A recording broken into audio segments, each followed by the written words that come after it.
Hello and welcome to my channel. Today we're diving into one of the most gripping and thought-provoking stories in the Bible, the destruction of Sodom and Gomorrah in Genesis 19. What happens when a society turns away from God? This passage tells of two angels' visit, Lot's hospitality, the corruption of the townspeople, God's great mercy toward Lot's family, and the sobering consequences of sin under his just judgment. Chapter 19. The doom of Sodom and Lot and his daughters. Now the two angels came to Sodom in the evening, as Lot was sitting at the gate of Sodom. When Lot saw them, he stood up to meet them and bowed down with his face to the ground. And he said, "Now behold, my lords, please turn aside into your servant's house, and spend the night, and wash your feet. Then you may rise early and go on your way." They said, "No, but we shall spend the night in the public square." Yet he strongly urged them, so they turned aside to him and entered his house, and he prepared a feast for them and baked unleavened bread. And they ate. Before they lay down, the men of the city, the men of Sodom, surrounded the house, both young and old, all the people from every quarter. And they called to Lot and said to him, "Where are the men who came to you tonight? Bring them out to us, that we may have relations with them." But Lot went out to them at the doorway and shut the door behind him and said, "Please, my brothers, do not act wickedly. Now look, I have two daughters who have not had relations with any man. Please let me bring them out to you. And do to them whatever you like, only do not do anything to these men, because they have come under the shelter of my roof." But they said, "Get out of the way." They also said, "This one came in as a foreigner, and already he is acting like a judge. Now we will treat you worse than them." So they pressed hard against Lot and moved forward to break the door. But the men reached out their hands and brought Lot into the house with them and shut the door. Then they struck the men who were at the doorway of the house with blindness, from the small to the great, so that they became weary of trying to find the doorway. Then the two men said to Lot, "Whom else do you have here? A son-in-law and your sons and daughters, and whomever you have in the city, bring them out of the place. For we are about to destroy this place, because their outcry has become so great before the Lord that the Lord has sent us to destroy it." So Lot went out and spoke to his sons-in-law who were to marry his daughters and said, "Up, get out of this place, for the Lord is destroying the city." But he appeared to his sons-in-law to be joking. When morning dawned, the angels urged Lot, saying, "Up, take your wife and your two daughters who are here, or you will be swept away in the punishment of the city." But he hesitated.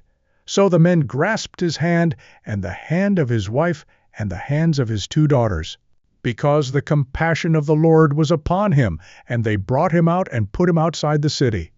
When they had brought them outside, one said, "Escape for your life. Do not look behind you, and do not stay anywhere in the surrounding area. Escape to the mountains, or you will be swept away."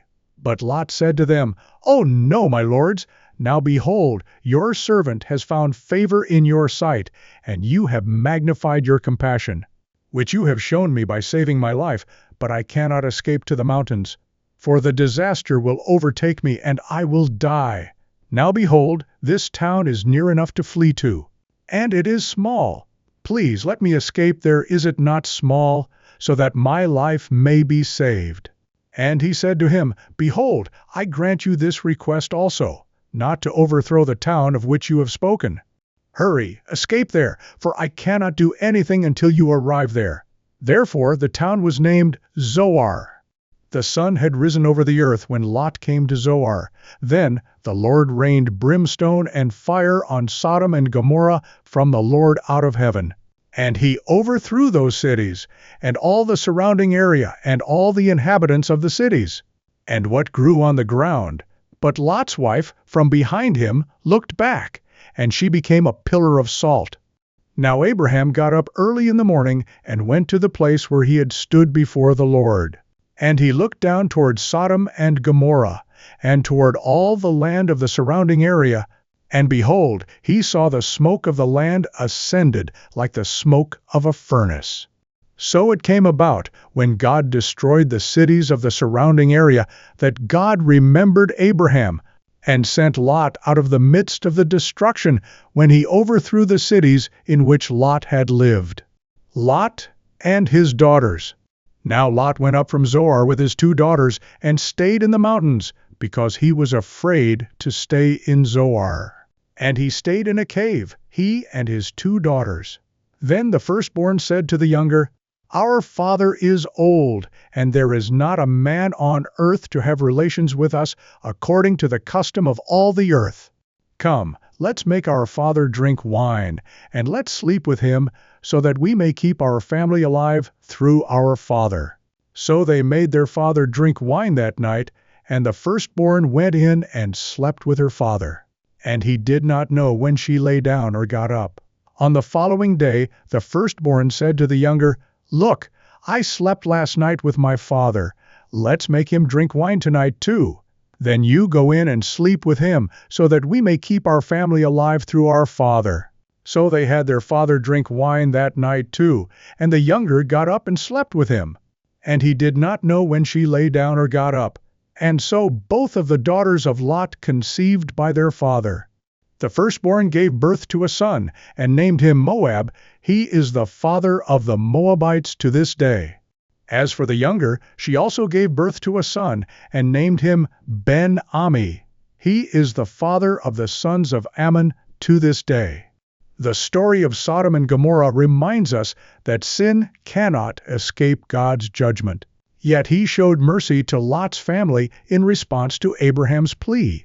What does this story teach you about God's justice and mercy? Share your thoughts in the comments. If this video resonated with you, please like and subscribe to join us as we explore more Bible stories together. See you in the next episode.